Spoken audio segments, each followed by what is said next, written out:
Bonjour Virginia, du coup merci de m'accorder de ton temps. Donc là tu viens de faire une conférence sur l'antispécisme et du coup il y avait quelques questions d'un point de vue politique que je souhaitais te poser. Pourquoi la gauche a théorisé autant la lutte des classes mais a mis autant de temps à théoriser la lutte des espèces?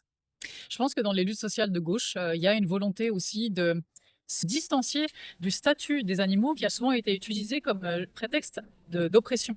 Tu vois? Typiquement, on va dire des femmes qu'elles sont des chiennes, des cochonnes et cetera. Donc beaucoup de féministes, pour se distancier de leur statut animal, vont carrément participer à l'oppression des animaux. Parce qu'en gros, elles vont dire: «Nous ne sommes pas des animaux». Ça a été un argument, tu sais, qui est très, très, utilisé même dans les milieux, féministes et dans les luttes antiracistes aussi. Donc c'est pour ça, je pense que la gauche a plus de peine à s'approprier l'antispécisme parce que c'est comme si ça impliquait un espèce de retour en arrière pour certaines personnes qui se sont émancipées de leur statut d'animaux. Il est là le nœud. Dans le cadre de tes procès pour avoir libéré des cabris, d'abattoirs, avoir posé des caméras, etc., qu'est-ce que ça a changé vis-à-vis des rapports de force? Je pense que les actions que j'ai menées et que d'autres militants, militantes ont menées ont permis 3 leviers d'action. Le premier, c'est la jurisprudence. Dans mon procès, par exemple, j'ai été exemptée de peine pour les caméras cachées à l'abattoir de Rolle parce que mes caméras cachées ont montré des manquements beaucoup plus graves qui étaient internes à l'abattoir. Donc l'abattoir a dû fermer pendant 3 semaines. Il y a des personnes qui ont été licenciées, qui ont été interdites à vie de pratiquer auprès des animaux. Donc il y a vraiment des conséquences directes pour le lieu, déjà.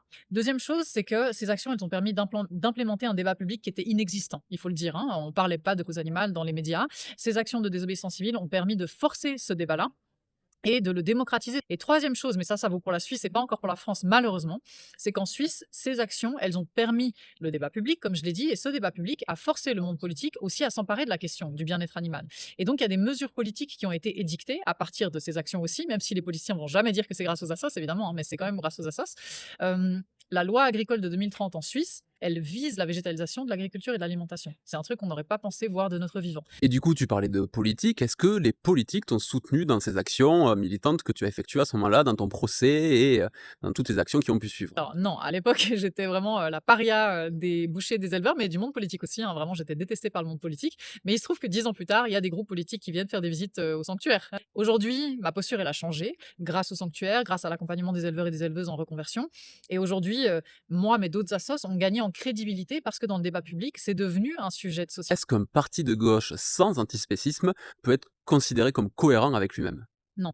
OK. Non, mais après voilà, il faut que les choses se fassent, et il y aura des évolutions à ce sujet et c'est pour ça qu'en tant qu'assos, on vient dans les partis de gauche. C'est pas le cas de la REF parce qu'elle est antispéciste depuis le début, mais même dans d'autres partis de gauche, c'est important d'aller insuffler ce débat, ouais, et qu'on s'en empare. Aujourd'hui, on peut pas, de façon décente, dire qu'on est égalitariste si on n'inclut pas les animaux dans nos luttes.